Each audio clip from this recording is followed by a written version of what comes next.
and change name. It actually says rename. Oh, sorry. Yeah. I have different controls as Yeah. host. Mine says more. Thank Oh, you. mine doesn't. I guess we all have different ones. And then you do rename. Yeah, thank you. Appreciate And then that. what do you want? My full name?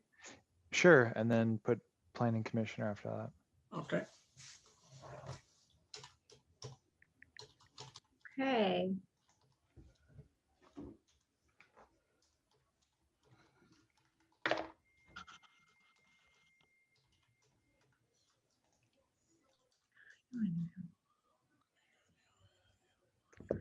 All right, let's see, it's 7 o'clock, 7:01. So I'm going to call the meeting to order. I do see Eric. Eric, our deputy city attorney, will be our official this evening for the planning commission in place of Jolie Houston. Yes, he's our city attorney. Just so everybody can be orderly in this meeting, for participants from the public side, if you can mute yourself and turn your video off, and then when you are speaking, it just kind of keeps a focus on our commissioners. And then when you are speaking, we'll give you if you would like to speak, you'd have that chance when we announce it. Then you can unmute yourself and turn on your video if you want to, but it's always appreciated. With that, if we see that we have a quorum, we can start the meeting. I did start recording.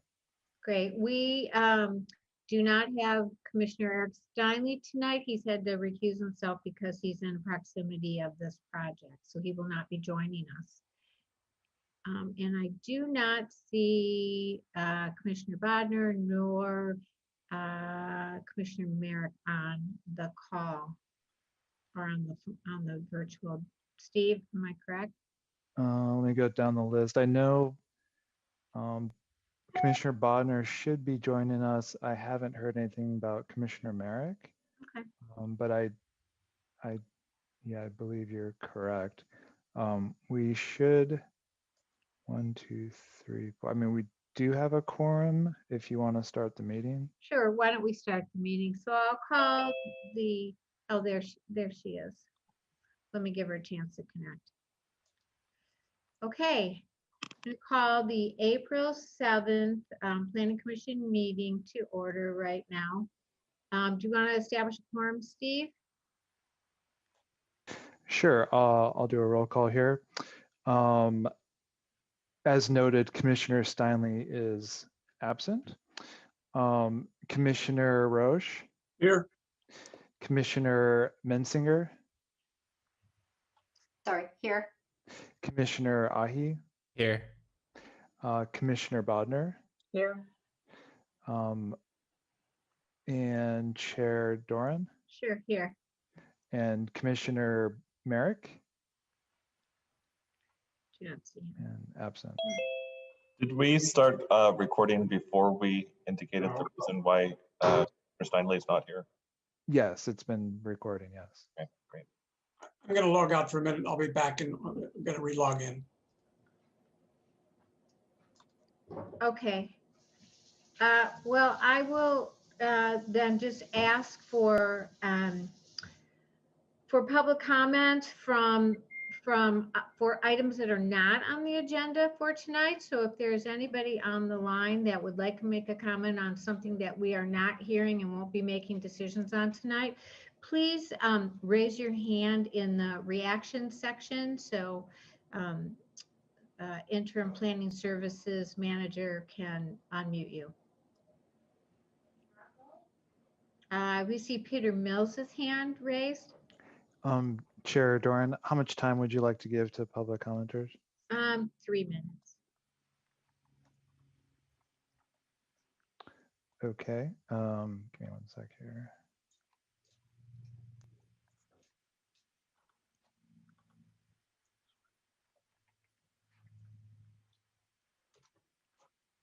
Sorry, something just happened with my screen here. Oh. Okay. Okay, thank you very much. So Peter Mills, you have 3 minutes if you want to unmute yourself.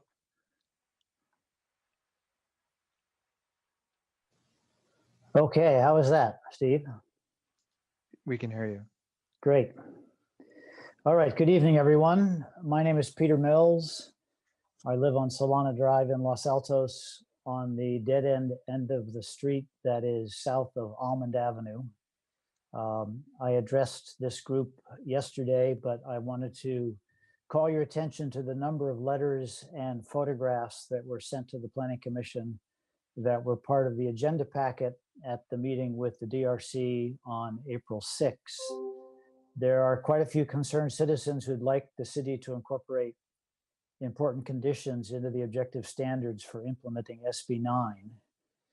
We all live on narrow dead-end streets with houses only on one side of the street. There are about 5 or 6 of these streets in Los Altos, Solana Drive, Autumn Lane, Winchester Lane, Robles Ranch, a number of others. And these narrow streets do not have room for parking on both sides of the street and still allow safe transit for fire and ambulance emergency vehicles. If lots with back fences along our streets decide to add living units under ADU rules or SB 9 rules, they should be required to access those living units on the street where the existing houses have access and not through the back fences, because if they come to the back fence, there'll be a huge amount of parking on those streets and it will create impossible access and dangerous crowded conditions for delivery trucks, garbage trucks, mail trucks, construction vehicles, and emergency vehicles.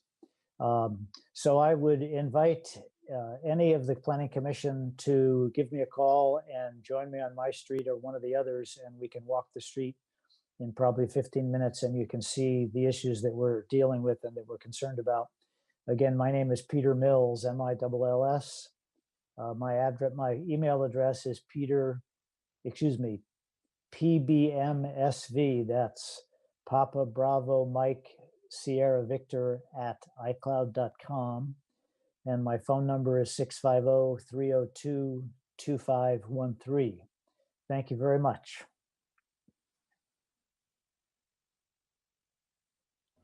Great, thank you so much.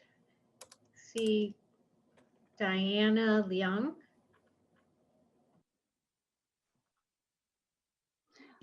We talk about the project plan on the fall.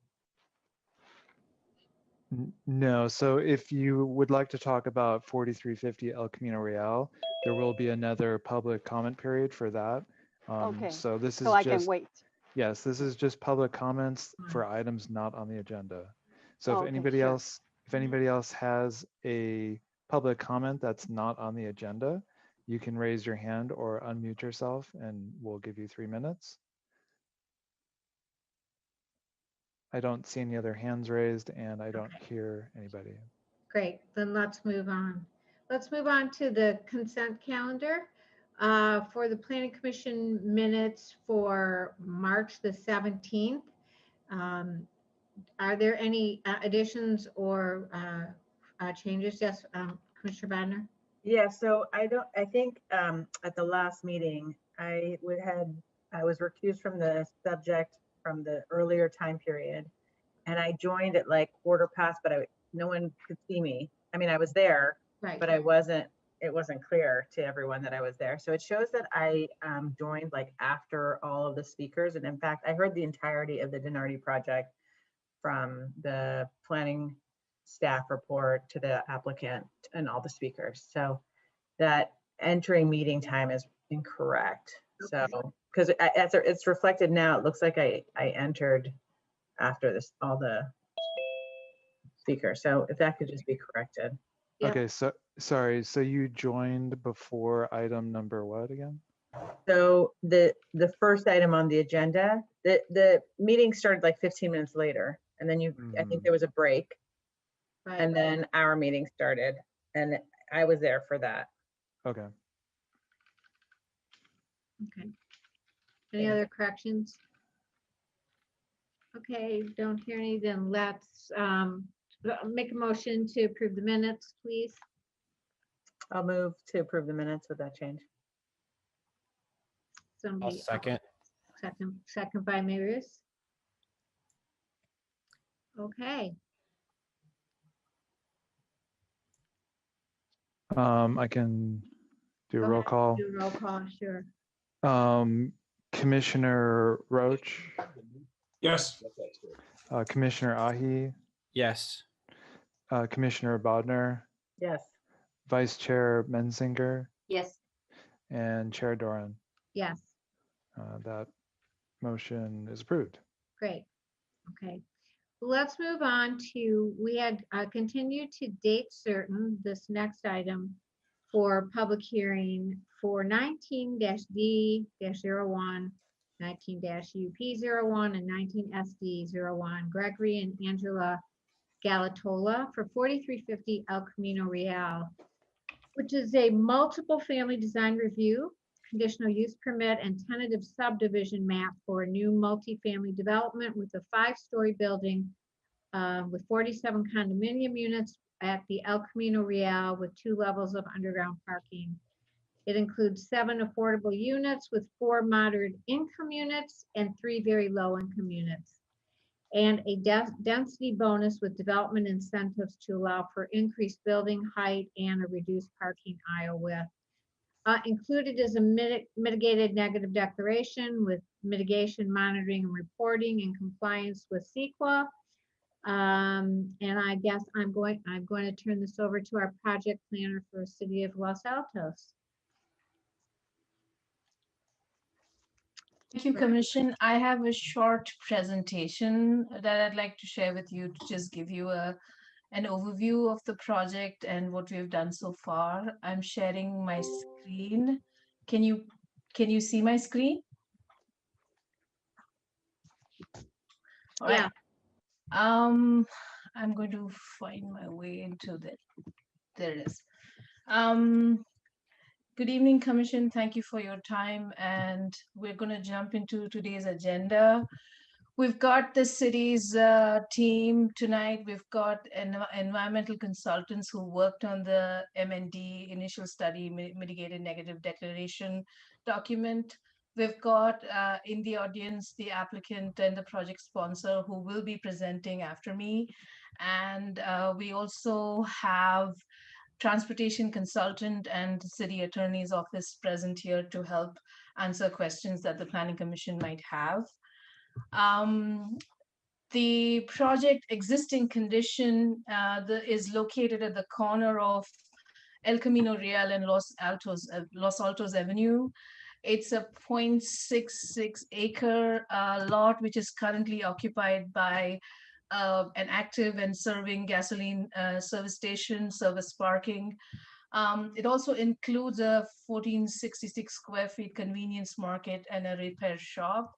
The pump islands for the fueling are covered by canopies, as you can see in the images to your right. Oops, there you go. The proposal in front of us today is a new multifamily residential development. It brings to the city 47 for sale condominium units, and the building is proposed to be 53.85 feet tall. It's a 5-story structure, 2 levels of underground parking space. The common open space is in the rear of this proposal. The project applicant is proposing 7 affordable units. They are seeking 88% density bonus along with 2 concessions. The 47 units contain 1, 2, and 3 bedroom unit distributions as you can see in the table to your right. Majority of the units are 2 bedrooms, and the size of the units vary from, for the 1 bedrooms, 580 to 774, and goes all the way up to 1,675 square feet. The parcel itself is zoned commercial thoroughfare, and the general plan designation is thoroughfare commercial. Any multifamily residential proposal in the CT zone is can be approved only as a conditional use. And so the approvals and the discretionary permits that the applicant is seeking is for a design review, a conditional use permit, and a tentative map as listed in the description in your agenda packet tonight. A brief background of the project. This project came to the city in December of 2018. It is not an SB 330 project because of the date in which it was submitted. The project came to the Planning Commission for a study session in October 2018. It was approved by the Complete Street Commission. It was recommended approval by the Complete Street Commission in October 2019. And the City Council has worked with the applicant in detail and has approved a story pole exemption in January of 2021. What you see in front of you is the site plan showing the L-shaped configuration of the building itself, El Camino Real to the front, and then Los Altos Avenue to the left, and the open to sky courtyard is at the rear, tucked away at the back. These are some 3D renderings of the proposal that we have received, and I just want to share that the materials used and the materials proposed for this project are plaster, composite wood, siding, glass, stone finished materials, cotton, steel, metal and wood sunshade structures on the ground floor. The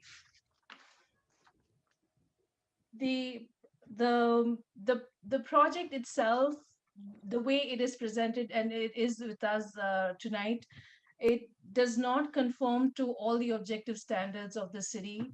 And I'd like to go through that in detail, but I just want to share some renderings that we had received from the applicant. I am going to allow the architect will talk more about the design after my presentation. So we will be diving into those details later on. The development standards in the CT zone, what you see in front of you is an overview of what the standards, the required standards are, and what the project actually proposes. At the outset, you can clearly tell that the requested density does not conform to the objective standards of the current zone. The project is required to dedicate 15% of the base units to below market rate housing. The project provides 28% or 7 units to BMR housing, and in turn, they are requesting for an optional density bonus, which they are not entitled to by right. I would just want to share that prior to bringing this project to the elected officials, staff has on multiple occasions informed the applicant via email and letters about the inconsistencies of the project proposal. And the project hasn't been revised to address inconsistencies or inconsistencies in the zoning code or the development standards. The project also seeks 2 concessions. This is the height, overall height increase. The standard that is approved for the CT zone is not more than 45 feet. They are seeking 53.8 feet. And they're also seeking parking aisle width reductions from the required 26 feet to 24 feet distance. I want to focus on the density bonus of the project as it's presented to us. The applicant's density bonus letter says that the project provides the additional affordable housing units over the minimum city requirement, and the perspective is that the number of overall project units is necessary to reduce the risk and provide a safety net because of the very high cost of land and cost of construction.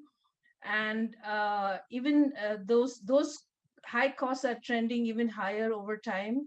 And because of the uncertainty of the housing market is what they have cited as reasons for them to to actually apply and request for the additional 22 units. Although the applicant has advised that the increased density bonus is necessary because of these risks due to cost of land, they have not substantiated this assertion. And moreover, the applicant is not identifying any significant community benefit for the project that might actually justify this increased discretionary bonus.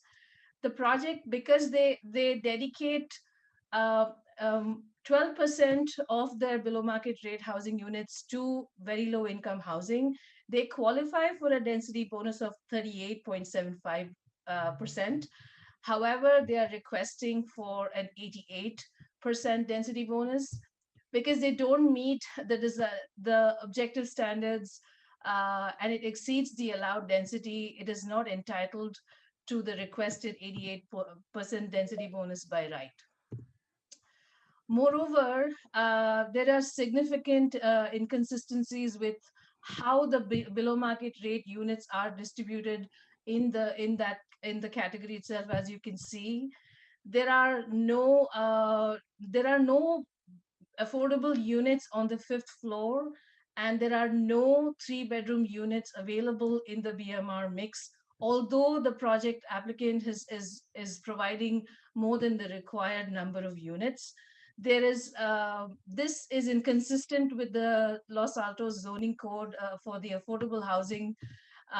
There are significant discrepancies also in terms of the size of the BMR units versus the size of the units in the overall project in general. And this does not comply with the city's affordable housing requirement, in that the city's requirement is that the units shall be dispersed throughout the project. It shall not be significantly distinguished by size, design, construction, or materials. But the fact that the current proposal, the unit type and size and the distribution is not equitable, it is not consistent with the city's affordable housing policies. Under these circumstances, the staff is recommending denial of the additional discretionary 88% density bonus. Just to wrap up this section of the project itself, that it does not conform to the objective standards that are part of the CD district, and then the inclusionary housing obligations for unit distribution. There is another section of the discretionary permit categories and findings that the council has to make if they were to approve the project. And there are the design, as part of that, the design review, conditional use permit, and tentative map permit. The details of these findings are listed in your agenda report tonight, but I just want to give you an overview of what the staff has observed so far. The current proposal as it stands is taller by an entire floor. There is no, the vertical and horizontal articulation of this project proposal can be further detailed. There are no architectural elements that have been used to break down the large mass and visual appeal of this tall structure. Although the landscape has been designed well, they could have additional amenities that can be used for active and passive open spaces, particularly for families that might include children. For the conditional use permit, there is a specific finding that is required, that the project needs to meet all the inclusionary housing ordinance and all the requirement of the zoning code. And this project does not meet those standards. For the subdivision permit, the staff finds that the project remains inconsistent with the housing element goals and policies, and that it does not meet the required diversity and size of the units, and that the affordable units are not equitable and generally smaller than the market rate units in the project. The project is requesting for 2 concessions, as we spoke earlier in the objective design standard matrix. Since the project dedicates 12% of the affordable units to very low income, they are entitled for 2 concessions or incentives. And these 2 words are interchangeable. It means the same. The first one is the height. The maximum allowable height in the CT zone is 45 feet. They're proposing an 8.85 feet increase, which is an on-menu concession per the Los Altos zoning code. If approved, then this project might avail and can be approved for this concession. Again, with the parking aisle reduction, the applicant is requesting for a reduced parking aisle, while our current standards are requiring them to meet 26 feet, they are providing 24 feet. Again, these 2 concessions, if the project is approved and if it is going forward, this doesn't impact the project negatively. They are meeting the parking ratios under the density bonus calculations, and they are meeting the parking space standard sizes of 9 feet by 18 feet. Both of these are conforming to the Los Altos zoning code. In terms of the environmental review, a notice of intent to adopt an initial study mitigated negative declaration has been circulated. We did receive 2 comment letters addressing the M&D, but the comment letters did not raise any significant new information that would warrant a new circulation period as such. And we have our environmental consultants with us for us if you have any questions to that effect.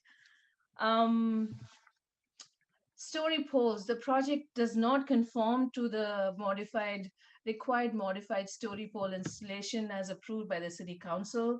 There were specific conditions that were required to be met as part of the resolution 2021-04, as you can see on your screens, and those requirements have not been met. Generally speaking, with this very quick, brief overview of what the project, the project framework is, and also every detail in the staff report, it is clear that the project does not comply with the city's inclusionary housing requirement. It exceeds density, and it doesn't meet the city's design policies and objectives. And this is why the staff is recommending the denial of the proposed project. And I would pass the mic on to the applicant, or I would, I'm willing to take questions, whichever the chair seems. Sorry, Chair, if I could jump in for a second. First of all, we need to take questions from the commission to staff before we go and open the hearing. But also, I just want to make clear that the story pole exception is not within the purview of this commission. That's within the jurisdiction of the City Council. That's not before you, and it's not on the agenda tonight. So as you frame your discussion, focus on the merits of the project, please. Okay, great. I'd like to bring it back and ask the planning commissioners if they have questions of staff. I don't see anybody raising. Oh, yeah, sure, Commissioner Madden. Unmute yourself, Ronit. Sorry. The density bonus percentage, I feel like I have heard pretty high numbers along El Camino in the past, and not recalling that we had this lower formula that we had people abide by. So I'm trying to understand what has been, what we've had now several projects along El Camino. What are the comparable density bonus percentages, if you know them, for those projects? There was a period I remember we started asking for that as a percentage, and the ceiling kept moving. This is Steve Golden, interim planning services manager. That's some information that we could potentially research, but I don't believe we have that for tonight. I guess as a matter of reviewing this project, I would just look at the objective standards before you, and not that another project sets precedence, but we're looking specifically at our objective standards. But we could get you that information if you want a follow-up. Just to chime in, until about a year or two ago, I forget when it changed, the maximum density bonus was 35% under state law, unless you were 100% affordable project. Like you recently heard about 330 Distal, that's entitled to a much larger density bonus because it is fully affordable. There is a provision in the density bonus ordinance that was in effect when this project was applied to, that recently got changed, that was just sort of, I don't think, inadvertently carried over from state law, that allows, without any sort of standards in place, the decision makers to approve a higher density. And so this falls under that version of the density bonus ordinance. That it's certainly within the commission and the council's purview to allow it, but you're not required to. And in reviewing this project and looking at how much smaller the affordable units were from the other units, and the lack of any community benefit, staff does not recommend that, but it's within your purview to do that. Okay, the other question is trying to understand the changes. So this is not informed by SB 330, but if rejected, could the applicant pull their application, refile it under SB 30 and 330, and would there be significant differences in the type of information we would see in a staff report? The rules for SB 330 and the Housing Accountability Act do require, in order to benefit from the Housing Accountability Act, for example, you do have to propose a project that is consistent with the city's objective standards.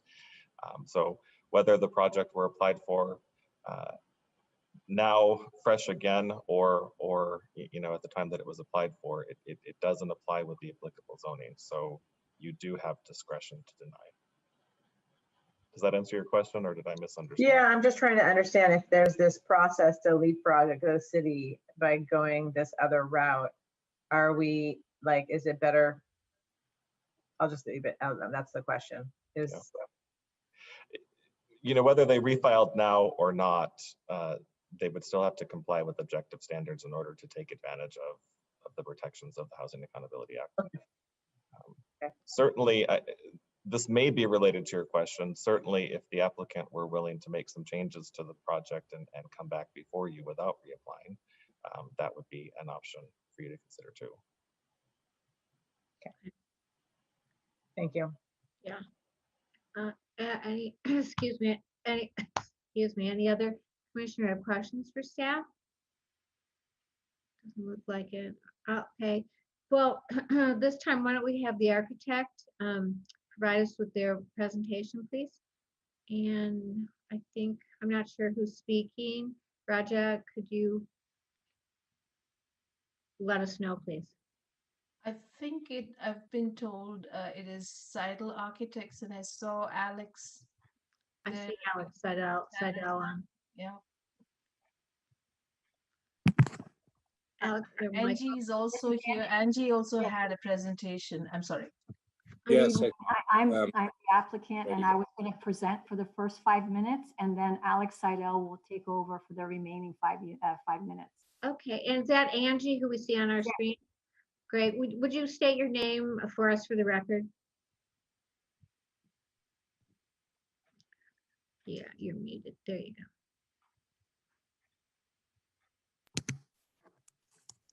Good evening. Should I start my presentation? Yep.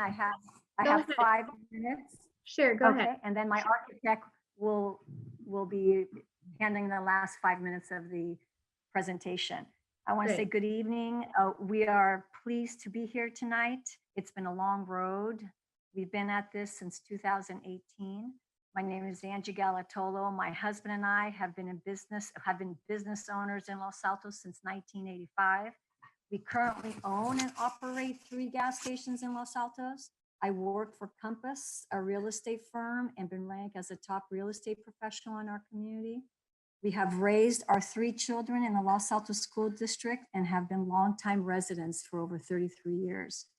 We have a deep commitment and exceptional knowledge of the community.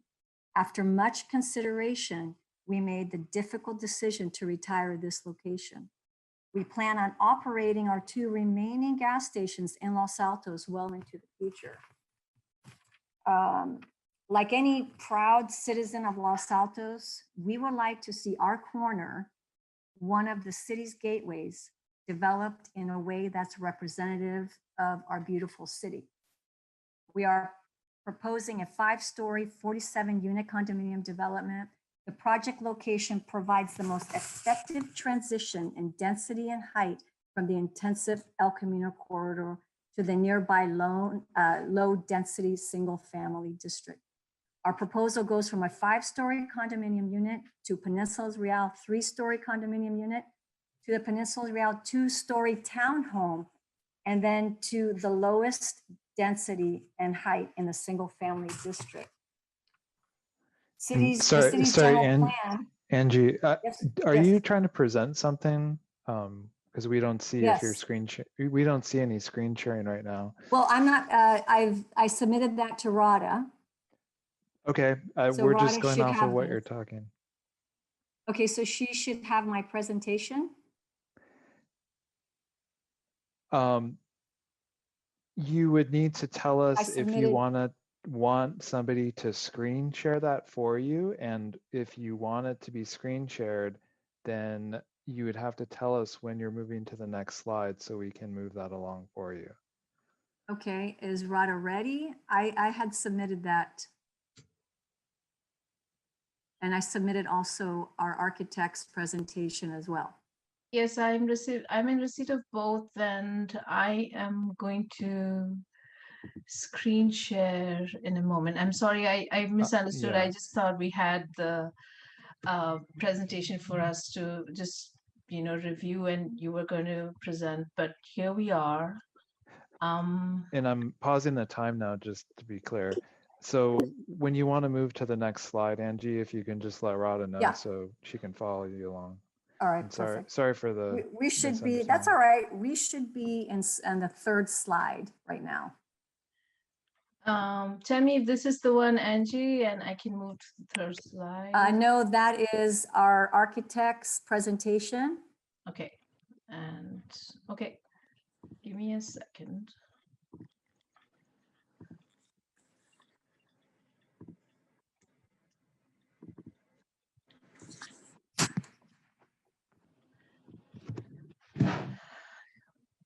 Thank you for your patience.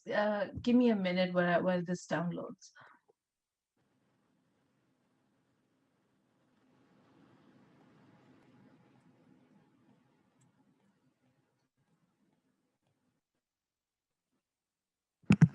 Rada, I think it would be easier for us to start from the beginning.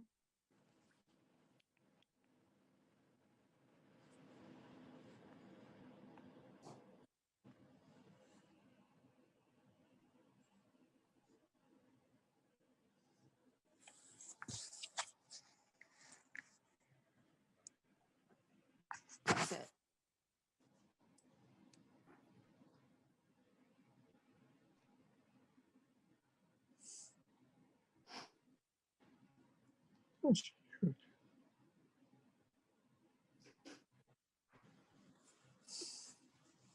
Chair, it's in your discretion, but we might want to start over the time just in fairness.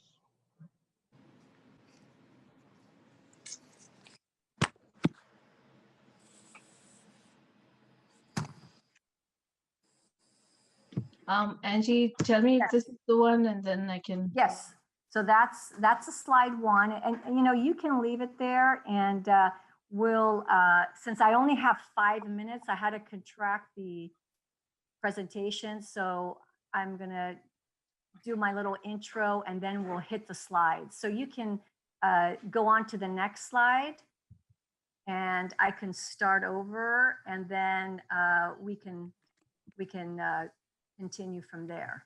Okay. Okay, so here I go again, and thank you for that opportunity. Again, I wanted to say good evening, and we are pleased to be here tonight, and it's been a long road. We've been at this since 2019. My name is Angie Galatolo. My husband and I have been business owners in Los Altos since 1985. We currently own and operate 3 gas stations in Los Altos. I work for Compass, a real estate firm, and been ranked as a top real estate professional in our community. We have raised our 3 children in the Los Altos School District and been longtime residents for over 33 years. We have a deep commitment and exceptional knowledge of the community. And after much consideration, we made the difficult decision to retire this location. We plan on operating our 2 remaining gas stations in Los Altos well into the future. Like any proud citizen of Los Altos, we would like to see our corner, one of the city's gateways, developed in a way that's representative of our beautiful city. We are proposing a 5-story, 47-unit condominium development. The project location provides the most effective transition in density and height from the intensive El Camino corridor to the nearby low-density single-family district.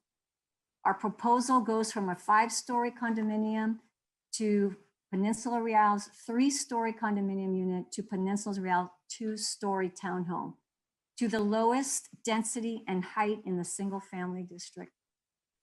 The city's general plan and zoning goals encourage and require maximum densities to achieve housing goals as its main strategy along El Camino Real. As you know, we are in a housing crisis. And if you go on to the 3rd slide, that would be great. The general plan highlights El Camino Real as one of the few areas to intensify without jeopardizing the city's small town character. There are taller buildings in immediate vicinity range from 3 to 5 stories. Next slide, please. Our proposed density is consistent with recent approved housing projects along El Camino Real and Los Altos. We are requesting an 88% density bonus. Other projects, to answer Ronit's question, have received an 87 and an 86 density bonus respectively. We've provided a large open space courtyard 2 times the requirement. We have generous setbacks, and then our project exceeds the required 7.5 side yard setbacks. And we are currently at 7 3/4.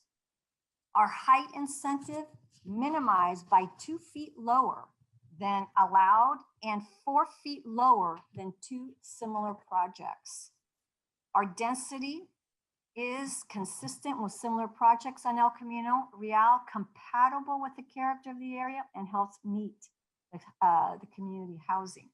And our affordable housing is high quality with more smaller, intrinsically affordable market rate units and extra BMR housing units meeting the community's need.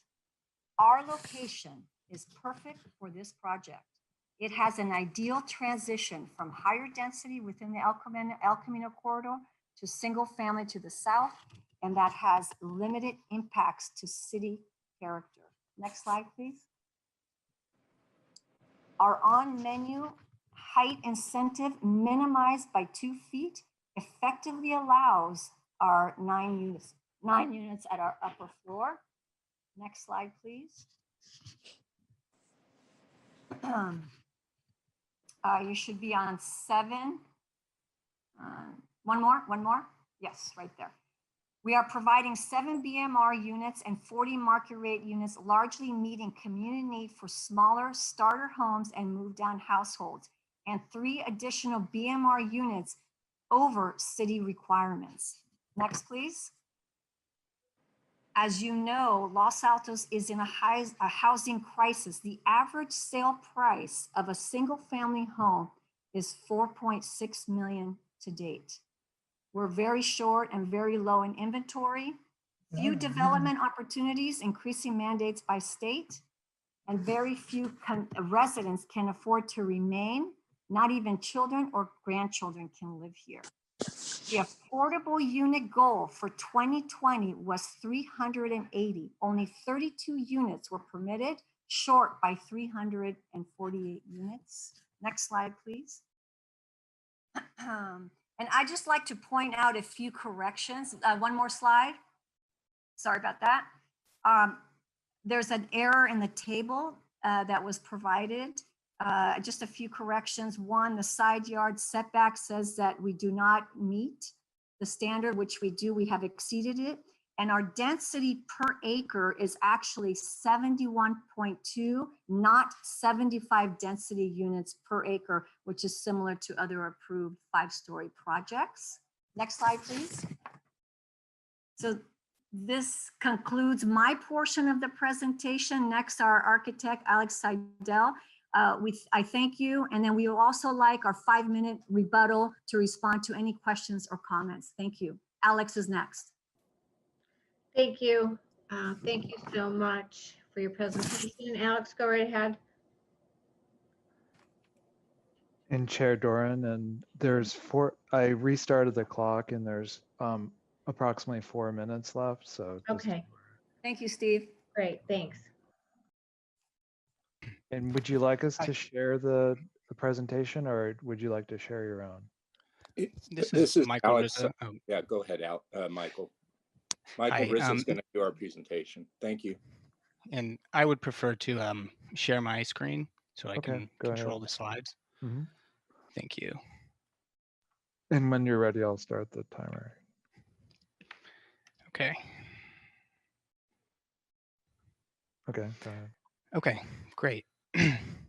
Well, thank you, Angie and commissioners. This first slide shows the proposed project in relation to other projects in the vicinity, such as the existing 5-story multifamily project directly across El Camino Real, where my cursor is, and the 3-story existing multifamily project called Peninsula Real, directly adjacent to the project in the south and the east. Additionally, there is a 3-story existing lodging project across Los Altos Avenue and a senior housing project directly south of that. This next slide is the conceptual landscape plan showing the generous setbacks with planting and proposed street trees along El Camino Real and Los Altos Avenue. In addition, it shows the open space courtyard with the screening planting along the perimeter.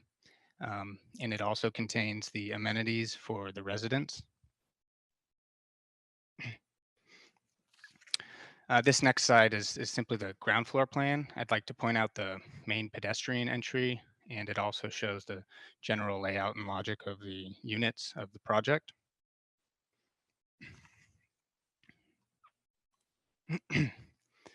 This next slide is the 5th floor building plan. What is being displayed in green are the setbacks at the 5th floor level. Additionally, the majority of these setbacks are actually decks to the units. This shows that the massing of the building actually reduces as the height of the building increases.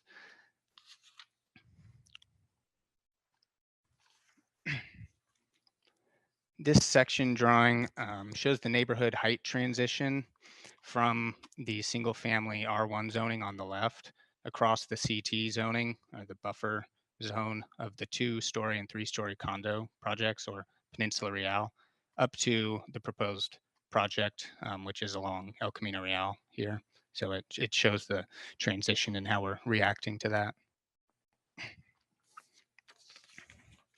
These are the building elevations in context showing the massing transition between the proposed building and Peninsula Real adjacent to it, and the building across Los Altos Avenue.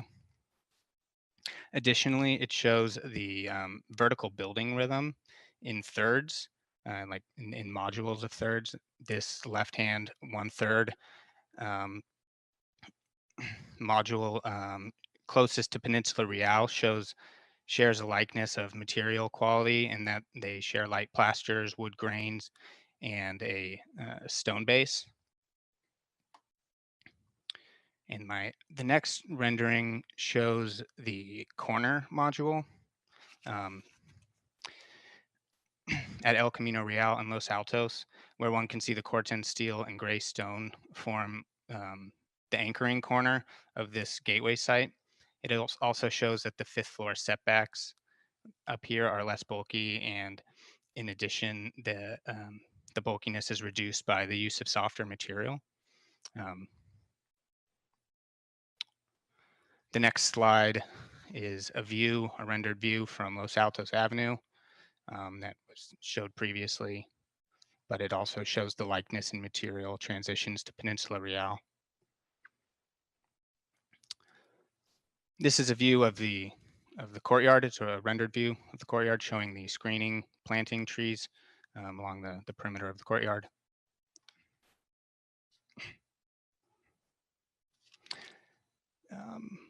This next view is a context montage with our proposed project inserted into a photograph of the existing condition, similar to what I discussed prior.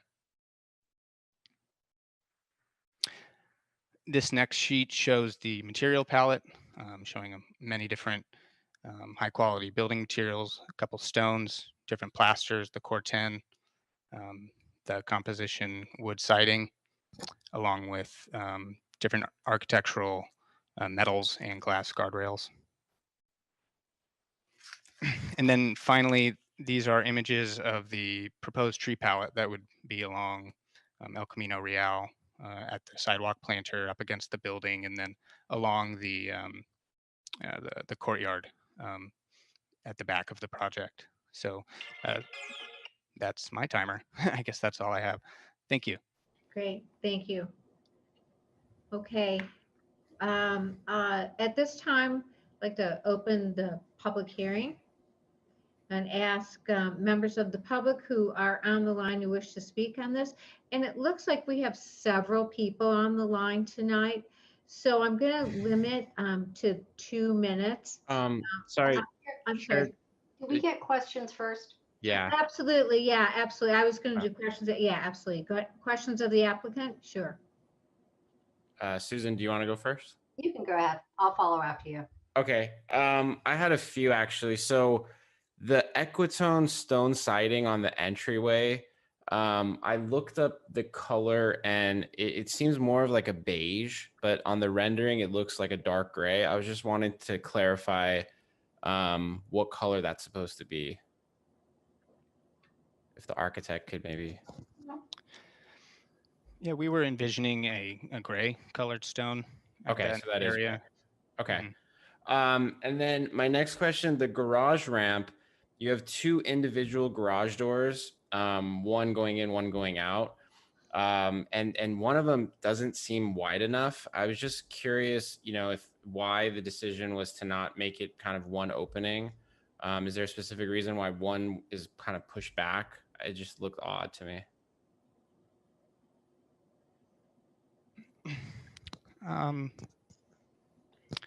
Well, they're 2 different planes.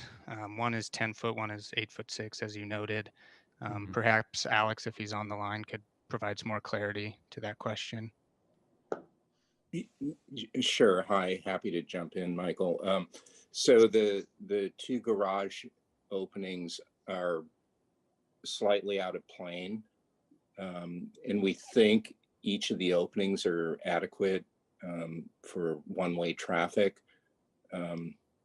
Certainly something we could review, but in our experience, they're both adequately sized.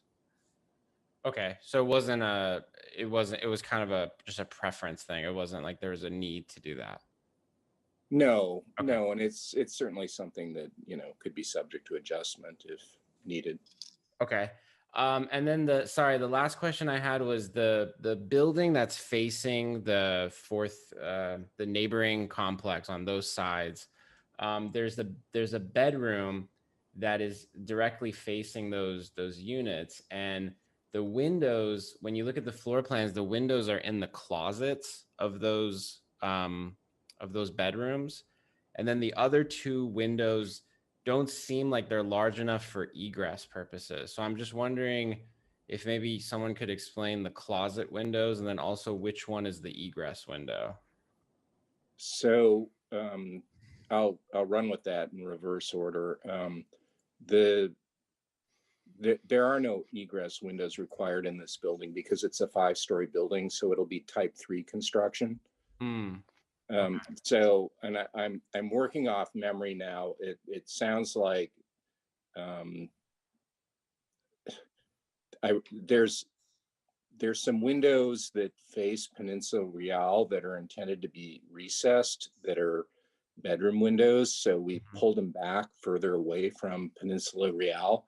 And then there's some other windows that are tall and kind of horizontal that you can't look at Peninsula Real. So basically the idea of what we're trying to do there is totally minimize the people from the interior of our project looking at Peninsula Real.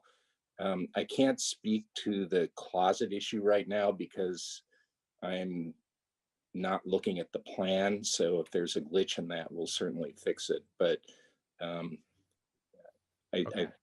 pretty sure it can be fixed if there is a glitch there. Okay. That was all I had. Great, thanks. Commissioner Menzinger, you have some questions? Yeah, I do.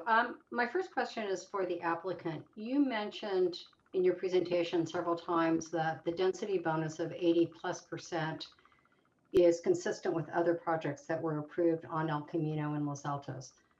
The piece that's missing from that is what was the allowed density bonus under the calculations for those buildings? Was it your same as you where it was in the 30s and they went up to 80, or was it in the 50s and they went up to 80? Or No. can you give me that information? Yeah, so it was the previous objective that the city had adopted, which was 35 maximum. So currently we're under 38.75%. The other projects, the other two projects that were 87, 86 respectively, they were at the 35% density bonus, state bonus. So one could say then they're comparable in terms of the increase they got in the density bonus over the calculation to your project? Yes. And what projects are those? That is, hold on one second, it was 4898 and 4656. El Camino? Yeah. Yes. My other question has to do with the distribution of the affordable housing units. Are you open to making changes, for example, doing a 3-bedroom unit as affordable housing, to making the other affordable housing units comparable to the market rate units? We could, we've discussed the distribution with staff, and in the past, when we first selected these units, and our 5th floor was our recovery for the construction and for the additional 3 bedrooms that we've been offering. The three BMRs. And so that portion of the project helps pay for the additional 3 BMRs that we've been offering. So is that a no? It's something that we would explore. Okay. And I was not part of the planning commission when you were here before, but I'm a little surprised, and I'm fairly new to the commission, so take that as I say this, that given that staff went back to you several times saying you don't meet the objective standards, and I realize you applied before those were in place, you don't meet other things, that you would continue on with this project without making those changes, which would make it much easier for us to look on favorably. That's a good question. From what I understand, staff sent me the inconsistency letter. I was the lucky recipient for this inconsistency letter. They hadn't distributed that in previous projects. And so if they had, they would be falling under the same inconsistency as this project. So that was the my question, first. not how you compare to others. Why in your case did you make the decision not to do that? Not to respond to the inconsistencies? Well, we did respond to the inconsistency because it is, it's not an objective standard by the city. It's a standard that is just under the discretionary of the city council. And so what we have been doing in this project is looking at the previous projects and looking at the economics.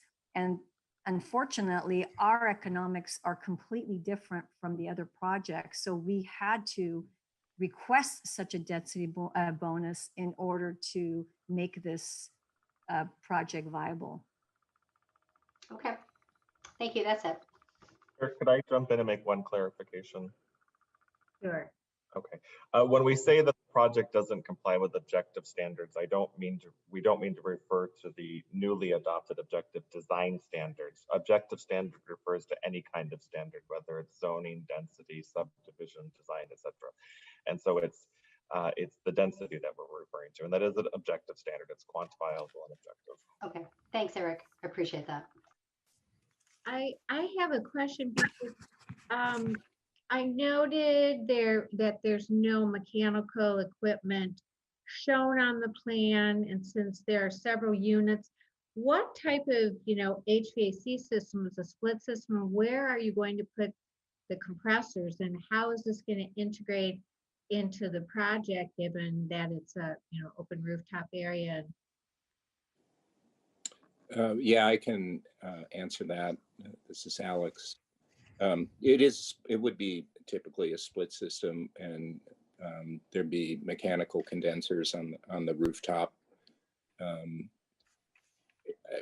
I guess we didn't note that was a requirement of the submission, but that's how it would be handled. Okay, and then I just want to be sure we're clear that the risk safety net is the 5th floor of market rate units. That's what you're calling your risk safety net. That's correct. Got it. Okay. That's all the questions I had. Mayrus or Richard, Ronit, any questions? No. None? Okay.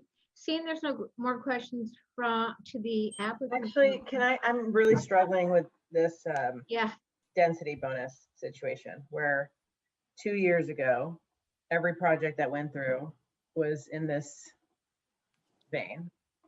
And we passed standards that I'm struggling to understand actually contract.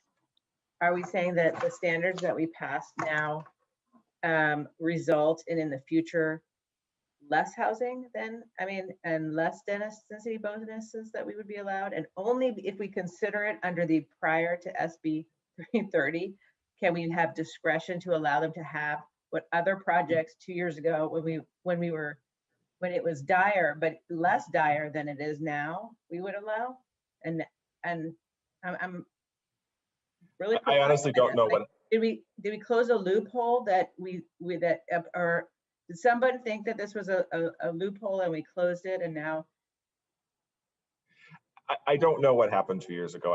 I'm not familiar with those projects. I wasn't here. I can't speak to them. But the density standard has been the same as far as I know. And the density bonus that's allowed under state law has actually increased. So if the commission and if the council were willing to approve projects at more than the density bonus they were entitled to in the past, that's fine. That's within your discretion to do again. But you're not required to do that. And especially given the fact that this project it takes all the smallest units and makes them the density bonus units, the affordable units, and it doesn't disperse them throughout the building. That's inconsistent with the city's inclusionary standards. And so that's why staff isn't recommending that you grant the higher density, but it is in your discretion. And I'm not aware of anything having changed that would have allowed the higher density bonus in the past. I assume that those were granted under a discretionary density bonus as well. I guess that's what I'm trying to get at. What triggered the different, because changing the diversity mix is a simple solution. Mm-hmm.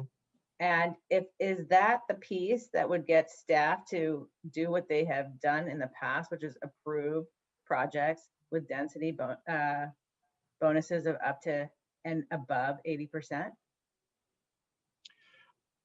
Again, I can't speak to what was done in the past, and I feel like I'd have to be able to fully answer your question. This project doesn't meet with the standards, and therefore it doesn't have to be approved. you can recommend approval anyhow. Staff's primary concern is that it's not really meeting our standards for affordable housing anyways. So there's no real reason why staff would recommend to you that this project is special and should be entitled to a higher density bonus than it's otherwise allowed. But you're free to disagree with that and take a different approach to it. I think, sorry, I think if I could just, I think it's a little bit confusing that staff had given us a project a couple of years ago where they kind of asked the commission if we would approve a higher density. And we had the choice to approve that higher one. And now staff is saying that the higher density isn't allowed. I think it's just a little bit confusing where that thinking kind of went from one side to the other side. So I don't know, at least for me, I don't know about the others, but I think that's, for me, it's a little bit confusing. So I'm experiencing that too. I'm trying to understand, like, we've done 5 stories, we've done 80%, they've been on El Camino, they look like this project. That we've had times where developers have tried to always put the lowest income in the 1 bedrooms, and we've negotiated that in different mix. So I'm just trying to understand the disparate treatment or approach here. Can I jump in? I would be curious to know if it really is disparate treatment, because it might also be that those other projects, and again, I wasn't on the planning commission, so I don't have the history you guys have, may have had a better mix of affordable housing, right? So we don't know that. I think you've got to look at both sides. May, but no one ever, I've never seen 38%. I mean, I'm not sure if they have, I'd be interested in that, but then additional, 28% is being offered. Usually it's like 15% was being offered. That's it. The only point I'm trying to make is that it is a discretionary bonus. It's in your discretion. I understand. Okay. I can't speak to what reasons were behind staff's recommendation in the past. They would have been policy reasons, not legal reasons. And staff's recommendation this time is based on policy reasons, not legal reasons. You are perfectly entitled to weigh those policy considerations differently than staff does. You're not bound by staff's recommendation. That's the point I'm trying to understand. Eric, could I ask a clarifying question? Oh, I'm sorry. Did I interrupt? I had a question. Okay. And I'm sorry, Angie, you've had your chance to speak, so unless there's a question. Oh, okay, that's fine. My question has to do with how you calculate the bonus allowed. It's based on the number of units, not on the square footage of those units. Is that correct? The bonus is based upon the number of units, right? So within the state law itself, there are tables. And so each applicant is allowed, so there may be multiple bonuses they would technically qualify for. So they might have a certain amount of moderate that would qualify for a bonus and a certain amount of VLI that would count, but they can only take the bonus based on one. So but for example, my question has to do, and I think this was addressed in the staff report, that you could say, we're going to have 5 below market rate units, forget about the mix, but 5 of them with an average square foot of 500 square feet. You would get the same bonus as 5 units if you had an average square foot of 1,500 square feet for those. Under the density bonus law, that's correct. Okay. Then separately from that are the city's inclusionary requirements. I got you, but I think it's hard to compare buildings because unless you get into the nuances of what the units were and the square footage of the total units, you're really not comparing comparable things necessarily. Would be my point. Right. Okay. And just to, I have in the meantime looked at some of those projects that were mentioned. I would say, and we can, if there's desire for staff to come back with some of the other numbers for other projects, I would say that the mix of the number of BMR units and the type, the income categories are different for those projects. They did propose, and the city accepted a higher number of low and very low units over moderate, where this project has a proposed 4 moderate and 3 low.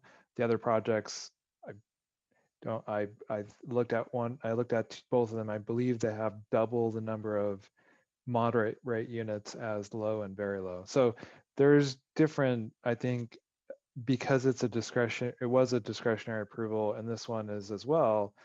It's not an apples to apples density comparison. And as we already discussed, the unit distribution, size of the units as well. So. Thank you. Any other questions of the applicant or staff? Okay, I see several people on the line, so we will open up for public comment, and Steve Golden, our interim planning services manager, will call on you. Would you please raise your hand if you wish to speak, and he'll put a 2-minute timer up. So I'll just wait a minute or two. I see Yeah. at least one hand. And bear with me as I get the timer up. And you said 2 minutes? Yeah, it looked like there were several speakers, so I was going to limit Okay. it to 2 minutes. Well, and we usually see more hands pop up as the Right, time so- goes on. How do you pop up a hand? There's no hand thing. Oh, There is a little gesture button at the bottom of the screen. a reaction button, if you The see at the smile. bottom of the screen. Yeah, and we'll open up to public comment if you don't see that at the end. We'll call the people we do see hands, and then we'll open it up. Oh, there's a- So yeah, and if you can, that's fine. A thumbs up, I can see that. So I'll call off names, and if you can keep yourself muted until I call your name. We are going to start with, oh, sorry, let me get my timer up. Here we go. One more second. So we're going to start out with Terry Couture, followed by Deanna Luong. So Terry, you have 2 minutes.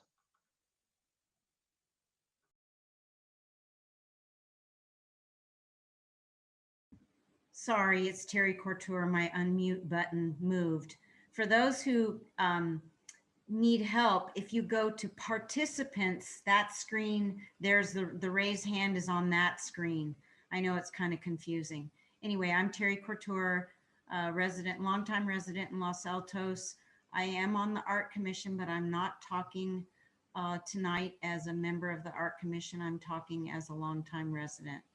We need housing in Los Altos. I think this is a nice project. It's on El Camino, where we're trying to get as much as we can so we can protect the other residents that are nearby with their single family houses. There is a lot of lower income units in this complex, and I hope that you can approve it. Thank you very much. Thank you very much, Terry. The next speaker I see is Deanna Luong, followed by Dawn Gardner. So Deanna. Hi, good evening, everyone. My name is Diana Leung. I'm a homeowner resident and on El Camino 4388, which is just located to the project site. I have been living in the current place for over 10 years. Since I moved in, new residential buildings within our block, I keep on building without stop. Just the other side of my building on El Camino Real, a newly developed project by providing over 700 residential units. There are already over 700 residential units are available on our block. The block that I live is getting more crowded and crowded with people and traffic.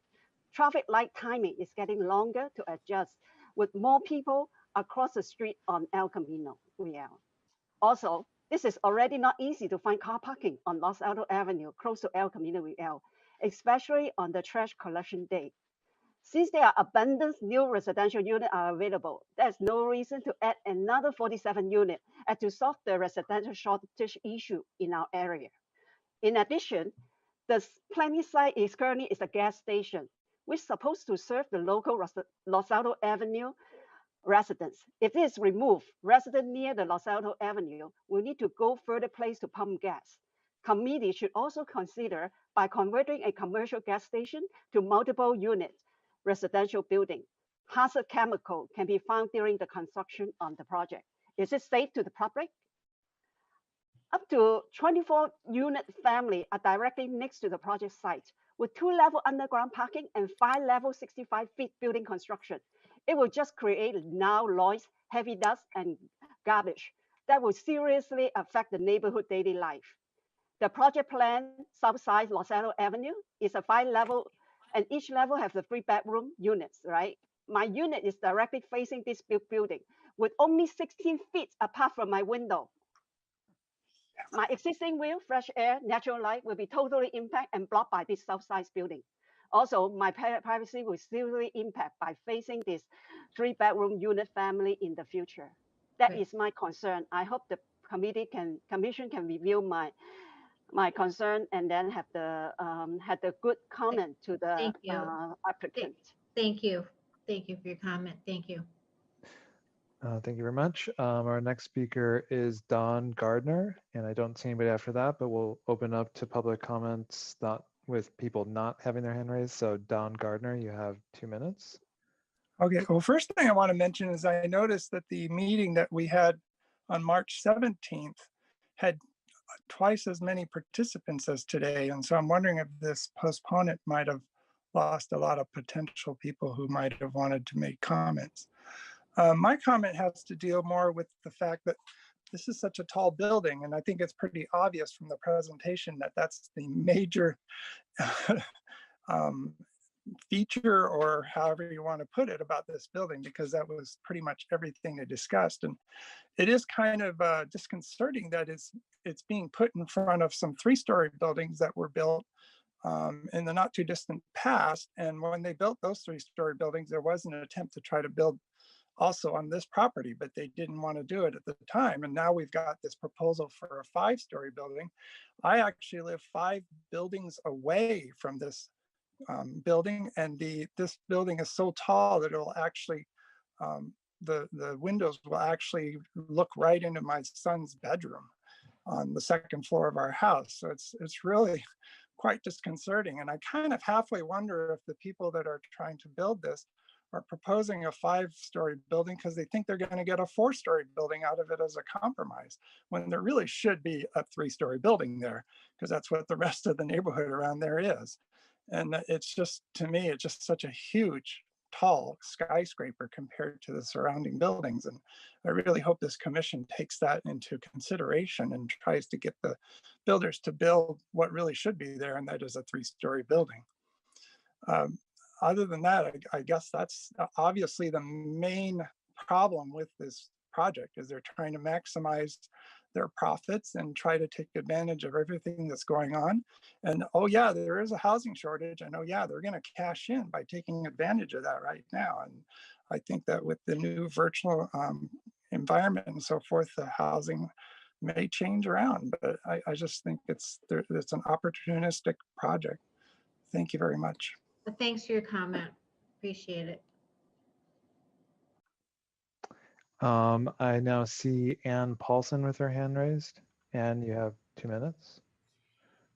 Yeah, hi. So I'm hearing 2 objections, which I understand, about this building. One is the density, and the other is the applicants are not following our rules about distribution of the affordable units, the below market units. And the applicants should follow the rules about the below markets, but it seems to me that if you can get the applicant to agree to fix that and move the units around so that they're comparable to the below market are comparable to the other ones, they should be allowed to have the same density that you've already granted 4856 El Camino and 4898 El Camino. I don't see why you should give them less than you've been given these 2 other recent projects. Thank you. Thank you, Anne. I now see Cindy. You have 2 minutes. Okay, hello, my name is Cindy and I'm a Los Altos high school student, and I've been living on 4388 El Camino Real for most of my life. And I've seen the video of the flyover of the future building of 4350 El Camino Real, and I've noticed many concerning problems. And of course there'll be like economical benefits, but the benefits will always come with problems. And one of the issues when I saw it was like the environmental standpoint. And I see that the trees that surround the building would be very compacted and would have no room for growth. But before worrying about like those issues, we should worry about like the building process and how it affects the environment, but also the residents that live around the area. So I seen an article that was published, and it was talking about like construction sectors that was like contributing to like many of our pollutions, and these like were they were like 23% of air pollution, 40% of drinking water, and 50% of landfill waste. And these numbers are like very alarming, but these aren't the only issues, but also affect the biodiversity in the area. And with these like construction sites, there will be a lot of noise and light pollution, and it heavily impact the wildlife by disrupting their natural day cycle. But not only the animals, but the residents in the area will also be heavily impacted, because the construction industry will account for like 38% of the carbon dioxide like emissions. So when being exposed to like these carbon dioxide can have a variety of like health effects. So yeah, thank you. Thanks. Thank you for your comments. Thank you. I do not see any other speakers at this time with their hands raised, but if anybody wants to unmute themselves and we can give you 2 minutes to speak, if you could just tell us your name first, that would be helpful.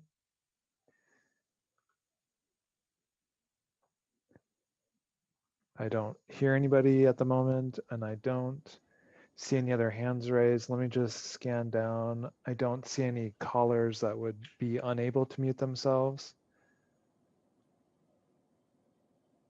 Great. So Steve, at this point, does our applicant get an additional 5 minutes? I would recommend, Chair, that you would close the public comment. Right. Well, I guess the rebuttal would be part of the public comment, but at that time you close the public comment. Sure. If the applicant would like to come back on and give any comments from anything that you heard tonight, you have 5 minutes to do so.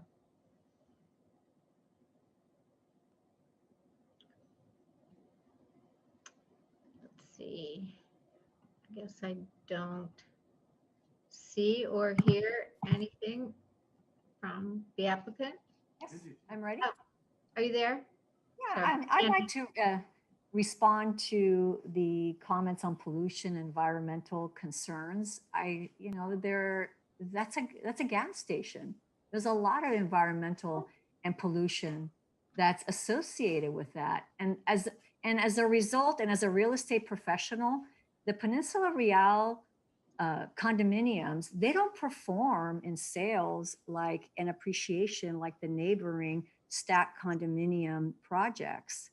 And therefore, us eliminating and providing a beautiful building in that corner will do two things, two major concerns that the public had spoken. One, the environmental would be gone. The pollutants from, I have a list of the pollutants that would be remediated from that location. And then two, the property values of that building would increase. So it would be a win-win situation for that corner, and then also for the neighboring building. Thank you. Thanks for your response.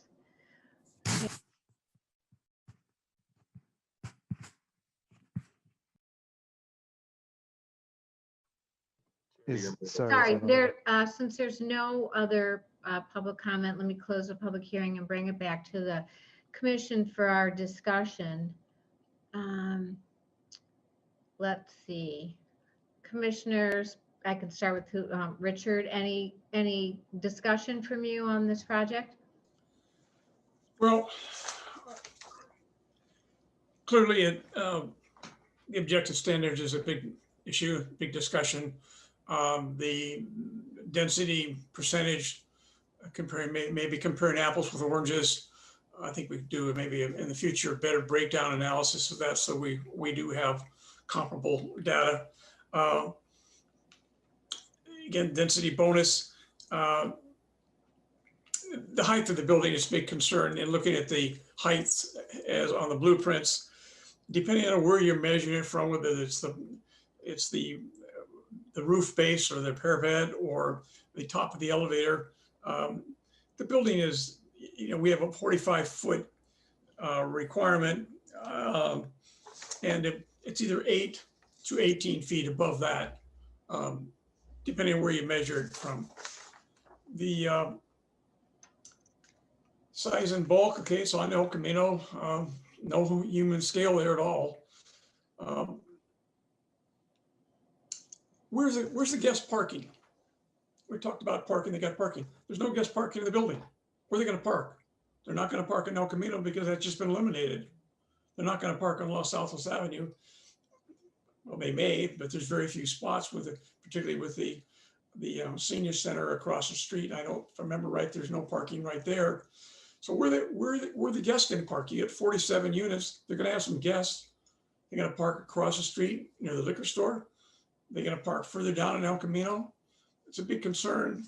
Not everybody's gonna take the bus. You got 40 bicycle storage lockers. That's great. That's a good start. But big absence of parking there. The applicant says the high cost of construction was the basis for the density, and yet you've got aluminum frame windows. That's not exactly in vinyl frame. That's not exactly high quality. So I've got major concerns about the development. We certainly need housing. It certainly would be good to have some low income, some very low income. But again, as been pointed out by a whole bunch of people, the disbursement is not throughout the building. And those sizes are the smallest ones. I looked at the one bedrooms that are cramped in the corner next to the elevator, next to the stairs, couple on the front of El Camino. So that's my 2 cents. I would have to vote no on the project as presently proposed. I think you can do some things. Maybe knock a floor off, as the applicant said. Maybe that's the goal, is to, instead of proposing a 3-story building, you propose a 5, and maybe we'll knock off maybe you'll knock off 1 story, it'll be 4, and it'll be bigger than everybody else's, and it'll fly. I don't know. Thank you very much. Sure. Thank you. Anybody else like to go next? Yeah. I'll go ahead and go next. I am troubled, and first off, let me thank staff. I think they did a very nice job of showing in detail why this project should not be approved in terms of it doesn't meet the objective standards of the city. I think that's important. I think staff should be listened to. They're the experts here. I also think it's important that we follow the objective standards. It makes sense. And for that reason, I can't support this project as it's now presented. Obviously, we want more housing. We want more affordable housing. But I really think that this just isn't a compelling project from that respect. And I think staff has identified all the reasons why, and we've talked about it during the meeting. I'd be very open if they come back and have a different distribution of their below market rate housing that makes more sense, is more compelling, and meets our standards. So I cannot approve as now it's contemplated. Thank you. I'll jump in. Oh, okay. So, I'll tell you why I'm struggling is because I agree that we should have standards, but I also agree that we need to apply them equitably, and that you can't decide to apply them strictly to one applicant and not to others. And so if you're taking the position that we aren't going to apply them strictly to others, then that should be consistent. Then the inconsistent application should be the consistent treatment. And so when I look at projects on El Camino, they're 5 stories.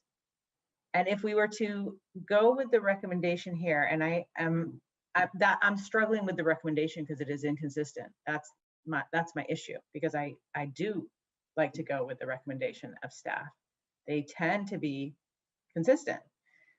And in this case, if we went with the recommendation and opposed it, then we would be saying to the applicant, bring us a 4-story building that instead of 47 condos has significantly less, maybe 30, and it would have even less low income. Don't bother with the density, going above and beyond to the tune of almost 30%, which I just don't think we've seen. And I don't want that. I don't think they brought us a 5-story project hoping they'd get a 4-story project. They brought us a 5-story project hoping they'd get a 5-story project.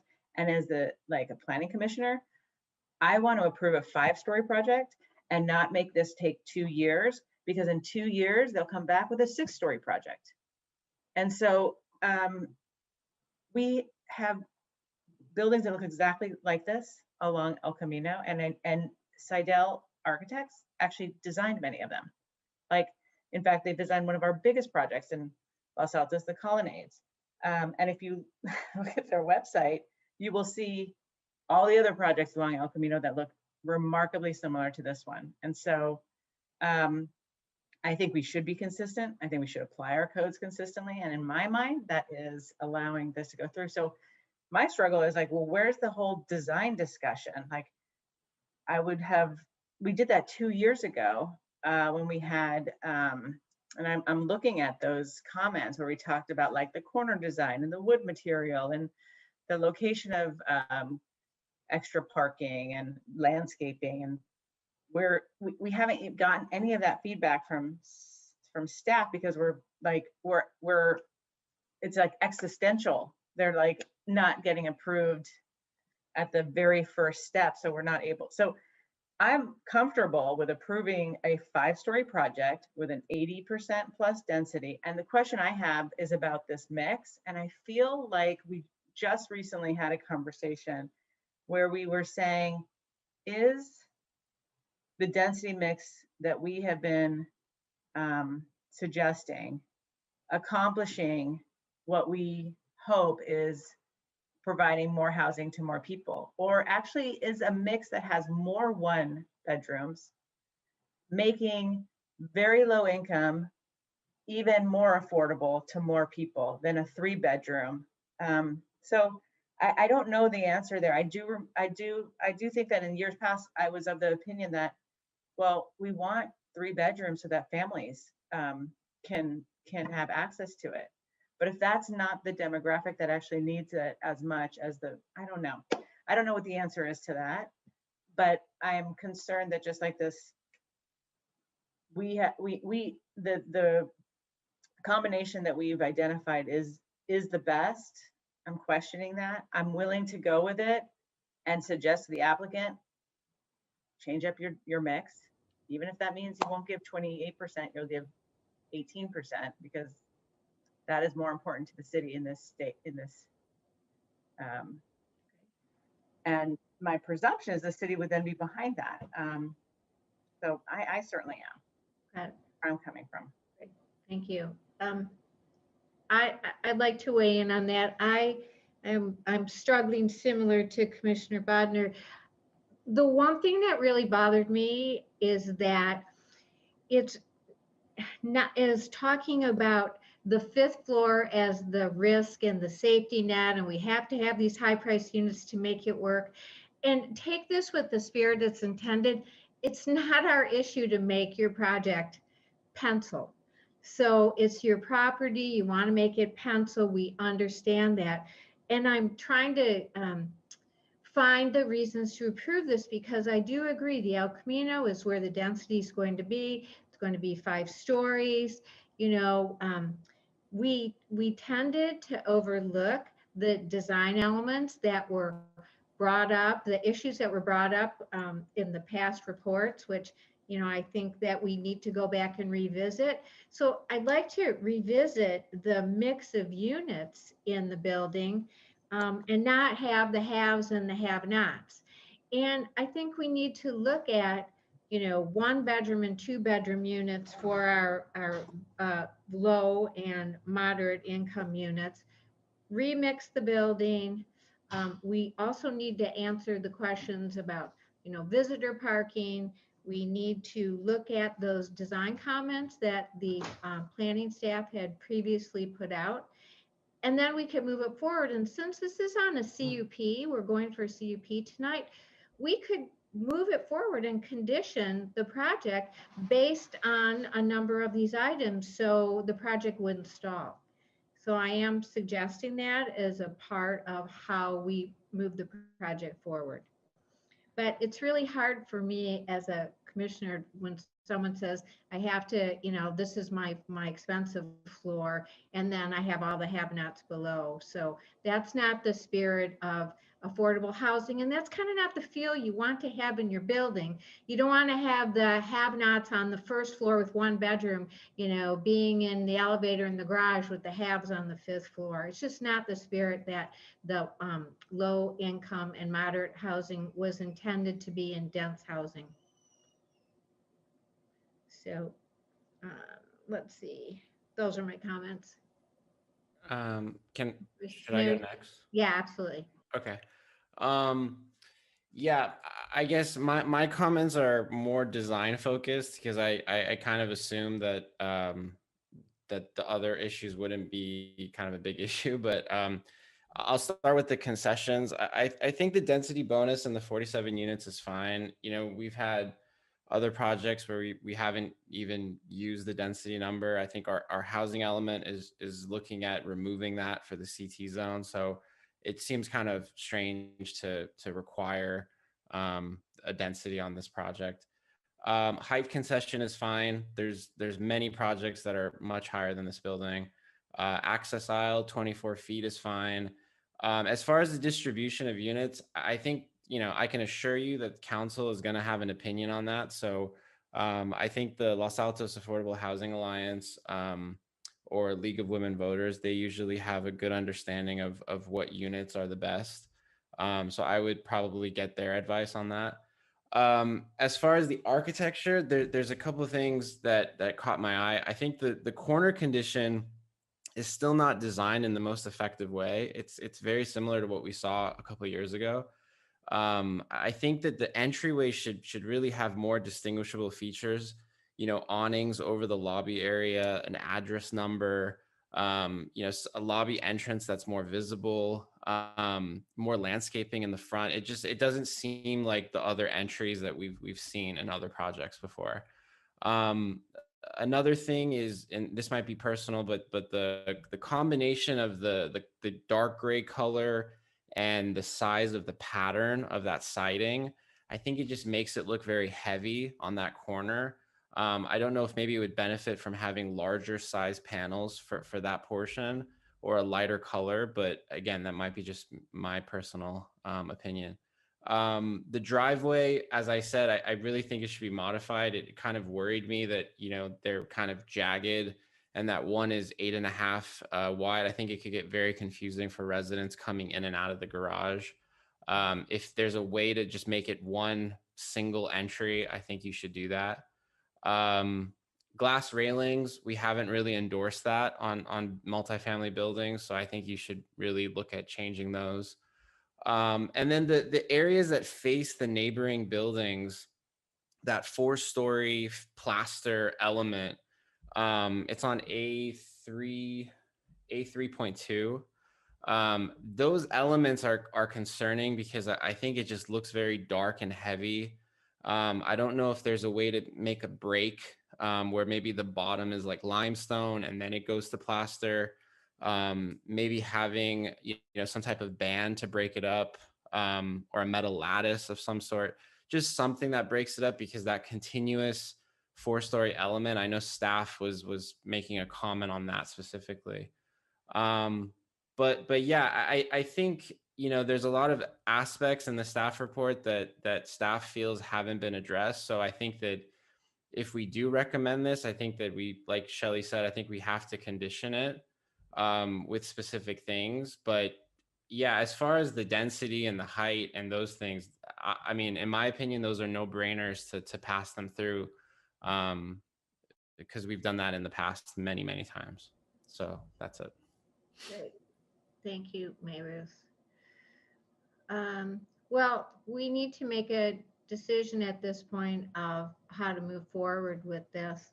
There's 3 motions to be made, though. There's the conditional use permit, the tentative map, and the negative declaration. Am I correct, Steve? We have 3 actions tonight. You could make 3 different, I mean, add it or discuss it and make motions of 3 different types. It just kind of depends on how you want to move this forward. If or if there's reasons why you feel it necessary to continue it, and just address those things that come back before making a formal recommendation to the city council. Yeah. So I have a question about that. Sorry, I think Eric, Reverend Christian sorry. has. Yeah, so I mean, in terms of whether there's different entitlements, and those entitlements, you know, you could with one motion or multiple motions, but the MND doesn't need, you don't need to recommend approval of that if you're going to vote for denial. But if you're going to vote for approval or conditioned approval, then you need to recommend approval of the MND as well. Okay. And clarify for me, if we, because we've been having issues with this in the past, if we recommend conditioned approval, does that come back to us before it goes to council, or does it go to council? The project goes to council.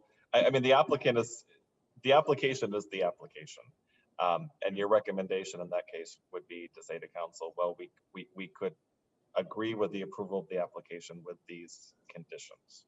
But if we ask tonight to condition this and bring it back to us, meeting those conditions, is that an action we can take? Yes, you could request that staff and the applicant work together to make certain changes to the project, and then it come back. I would say if you're going to continue it and be asking the applicant to make certain changes, that you should probably ask the applicant if they're willing to look at those changes. If they're really unwilling to make any any of those changes, then it doesn't really benefit by going away and coming back and having the same project. So then therefore then the motion could be taken off the table, and then recommendation for denial or whatever after that to the. So they could just due process, we could make our motion and not ask them to come back. In due process, they'd go to council and let it be hashed out at council with our recommendations. If that's something you're comfortable with, yes. Okay. Where would I see, like, where, like, if staff assumed we were gonna be okay with 5 stories and the density of 47 units, where are the recommendations that they're making to that building, to that design? Or did they, is that not that threshold question, because they didn't pass the threshold question, it wasn't, that exercise wasn't done?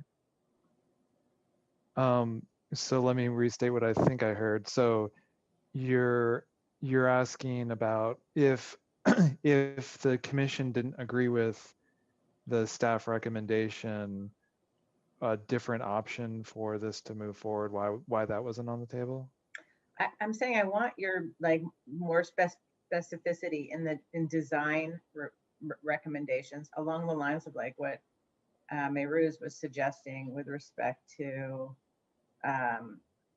elements, as opposed to just saying no 5, if it's 5-story, we're just don't approve this because it's 5 stories and has, you know, an 88% density. Sure. The project planner, Radha Hygrieve, she might, I recall there was some discussion in the agenda report, but because there's objective standards that weren't being met, and that was the inconsistency with those standards, that was a cause for the recommendation of denial. However, we did identify some of those design elements, and those are more subjective in nature, and you certainly could condition the project or make recommendations for council approval on with regards to that. But Radha can, if she has any specific answer with regards to where in the staff report. Yes, thanks, Steve. In this staff report, and I'm talking specifically in, the council needs to make design review findings.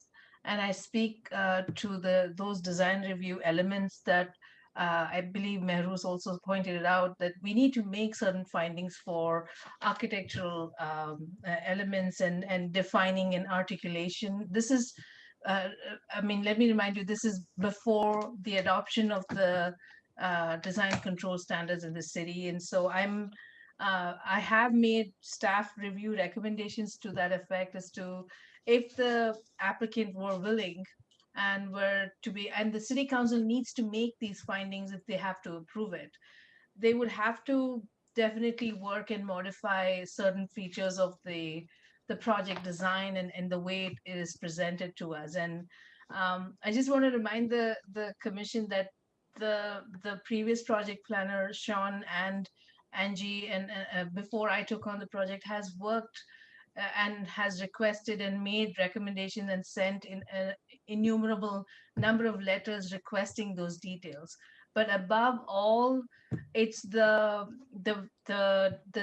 optional density and the inclusionary housing mix that's the first outlier, and then it's followed by the elements of design that we need to actually make findings for. And so the staff report, page 14 through 17, have those reviews for those findings. And I specifically call out certain requirements for how the design can be improved by breaking those large facades that Merus is talking about at the back, and the amount of landscape and how they can articulate entrances, things like that. Okay, so I want to clarify too. So this moves forward to the council. Those specific findings relative to design still have to be met when it goes to council. Yes. Okay. And we would call that out in our motion.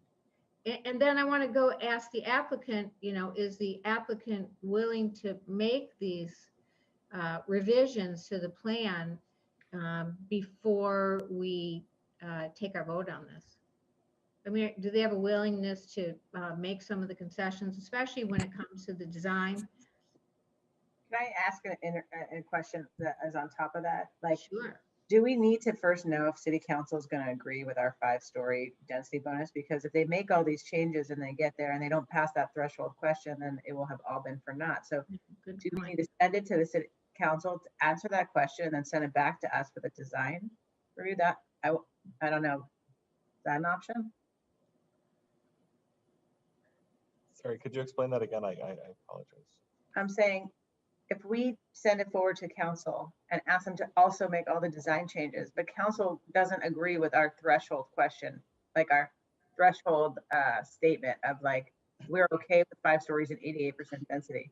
If they say we're not okay with that anymore, then all the changes they would have made were pointless, right? They need to actually make changes.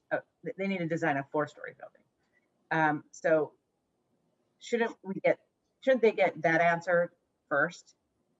Is council going to agree that our objective standards continue to allow us to approve a project that's 5 stories and 88%? Once it goes to council, the only time something would come back to planning commission is if it were an ordinance and the ordinance were substantially changed by council from what you recommended. Other things don't come back to you from council. Well, I mean, could we send it back to us for the actual design review part? I mean, there's nothing in the code that allows that we have to follow our processes that we have. I'd also like to answer that by saying there could be a lower density given the same overall volume of space. Right. There could be units that are merged together to create larger units per se, and then you'd have lower number of units, but it would be proposed in the same building.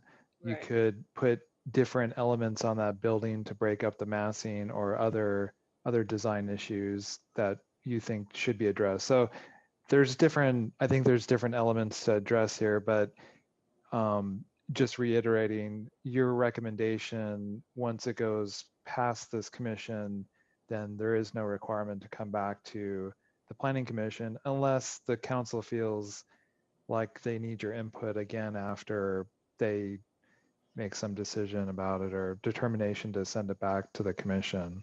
Well, Well, wait, excuse me. Don't we have the ability to continue this? Absolutely. If you're not comfortable with making conditions, and if there's design elements that you are you want to see those before it goes to council, then you can ask the applicant to make those changes and bring it back to the commission for another review. I guess I go back to your original question. And there's no, sorry, just to, yeah, sorry to interrupt you. But again, because this is not an SB 330, there's no meeting limitation. So, but in the spirit of trying to move it along, we are not necessarily trying to, just hold it off, but there are issues that we're trying to deal with. Right. It's just complex because there are standard issues we're dealing with and then design issues, and it's under conditional use. I still would like to ask the applicant about their willingness to work with us on these design changes and look at the unit mix before we decide to bring this back and take a vote. And Steve, do you have to unmute? I see Angie's hand is up. Hear me? Yes, we can hear you, Angie. Okay, my video is not working. However, absolutely, we'd be willing to work with the unit mix. And I wanted to I want to identify to correct two of the corrections in regards to parking. We have exceeded the parking, and then also the height. Once again, we are 2 feet lower than all the other buildings. So the guest parking, we have exceeded the parking according to state. And I think Alex could respond to how many parking spaces we have. And regarding the other comment on the height of our building, we are 2 feet lower than the other buildings that have been approved. And yes, we will work with the distribution of the BMR units. And as well, my question was to redesign the facades of the building to meet the design standards that were set forth in, pages 14 through 18. Absolutely. Okay. And we, yeah, yes. Okay. So Steve, I have to ask one more question. So if we condition this to meet those, it comes back to the planning department to check that before it goes to council? If you're conditioning it, if you're recommending approval with certain conditions, then there would be an expectation that before it goes to council, they're going to submit the changes to staff, and we'll review it and incorporate our review into the agenda report for city council. There might be items that are not addressed, and we'll point those out to city council, whether the applicant looked at those items and didn't feel like they wanted to make those changes, or otherwise those would be reported to the council. But if you're recommending approval with conditions, it would not come back to you. Okay. Yeah, I just have, I hesitate a little because I think we've had some buildings where we've given some really constructive input, and then they move forward to council and input never got in, and it makes it just not a good process. So I'm trying to narrow it down that the input that we have, that the staff has recommended, actually gets on the drawings before it goes to council. And if it can't do that based on a conditional use discussion tonight, then I would be asking to bring it back. So I'm trying to get you to say, yes, they'll all be looked at and bring it back and move forward. But I hear you saying that, well, if they still don't meet those, we still have to move it forward because of the process.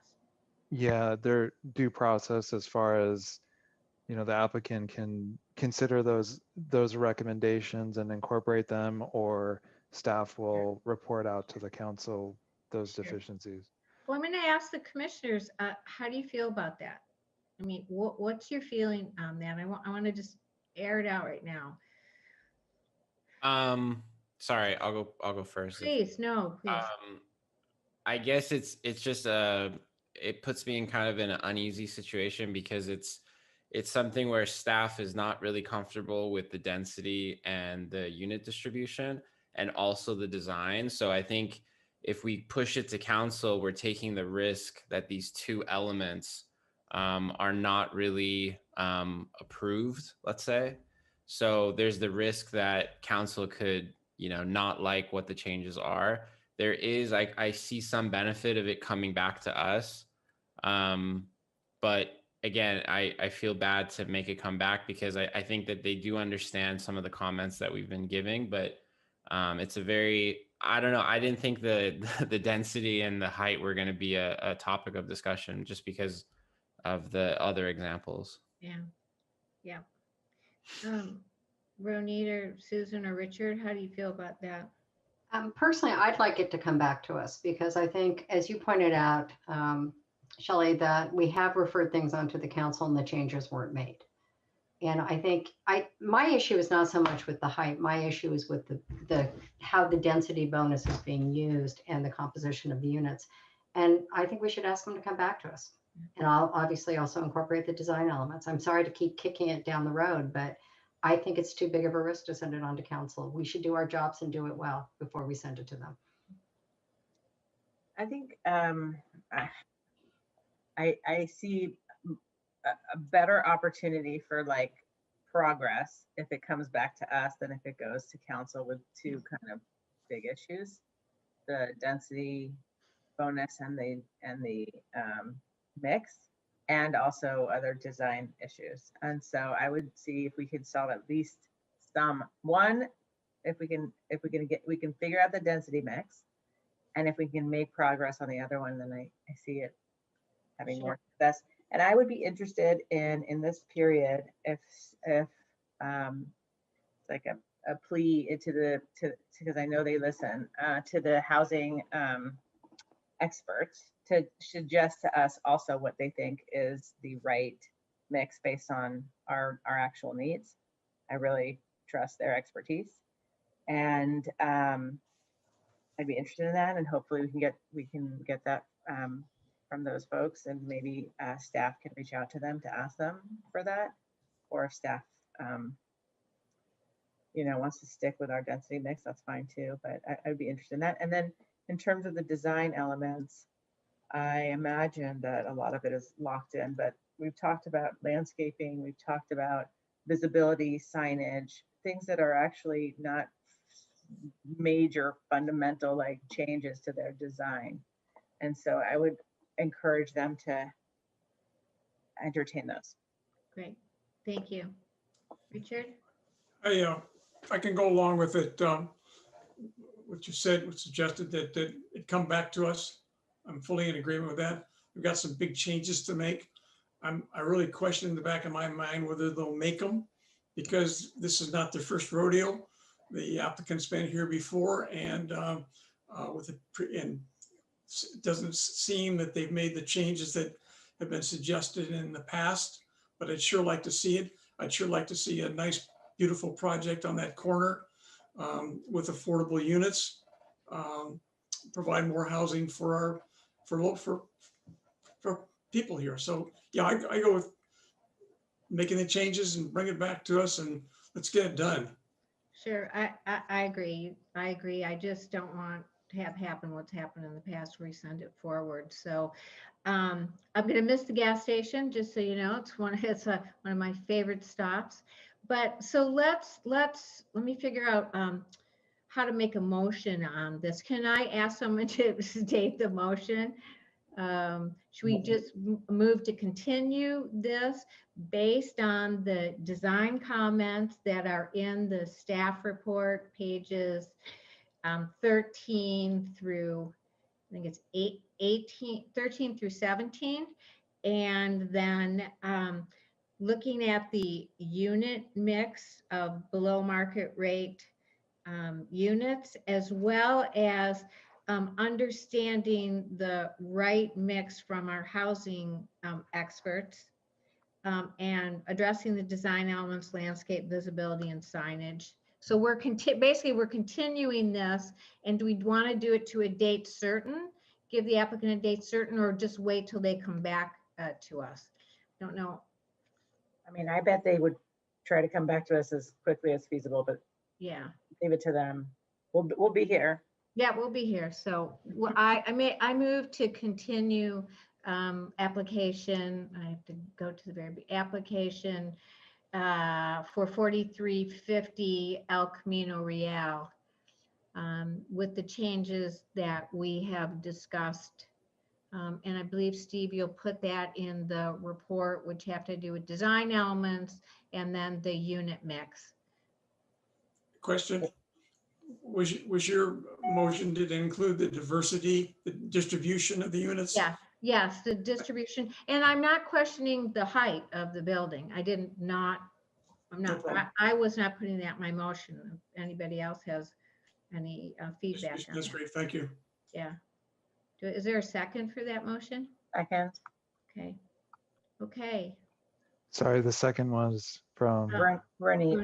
thank you.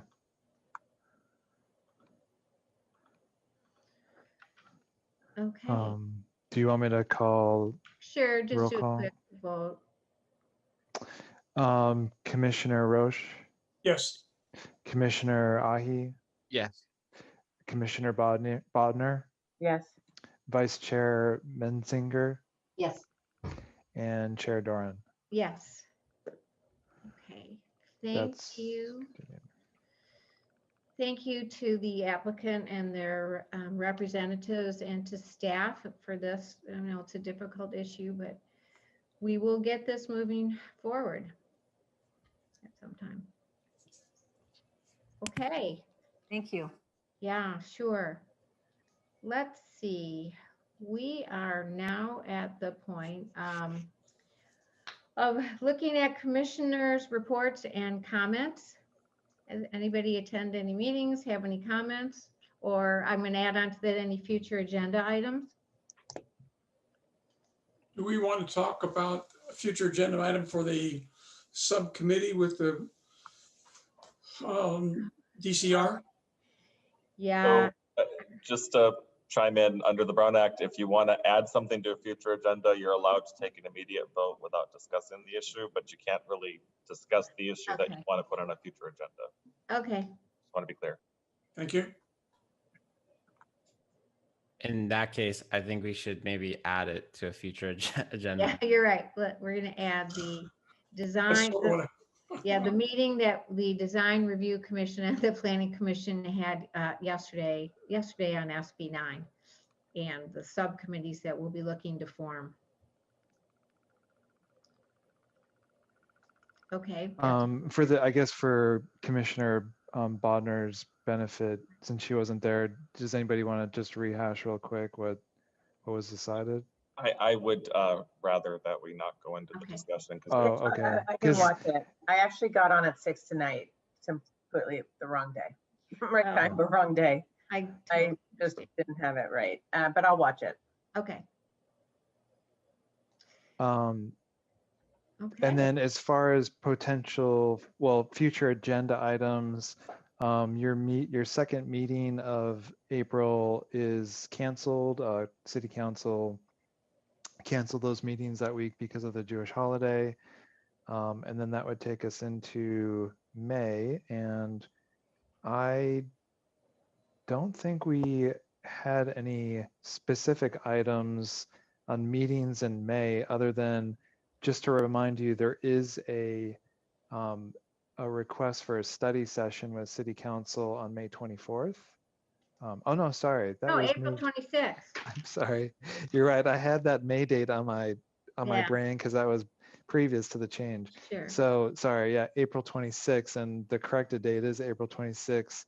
So hopefully you provide some feedback to the city clerk who's managing that, and then that will take us into May. Hopefully this project will come back in the future, the one 4350. And I don't believe we had any other specific items. There was a discussion, some recommendation for parking lifts, mechanical parking lifts, and just to report back, we are thinking about that as far as maybe late spring, early summer to potentially do some field visits in surrounding cities, but that's in the works. Yep, absolutely. Uh, And I also, oh, go ahead, sorry. Sorry, I'm looking at the tentative meeting schedule that was sent out by Steve on the 1st of April. And we have meetings noted on May 5th and May 19th. So, oh, there's not. Sorry, trying to get to my mute button. Yeah, those are still scheduled, but I just don't have any specific items at the moment. Okay. I'm in our tentative agenda, but that doesn't mean that if there isn't any items, we'll cancel them.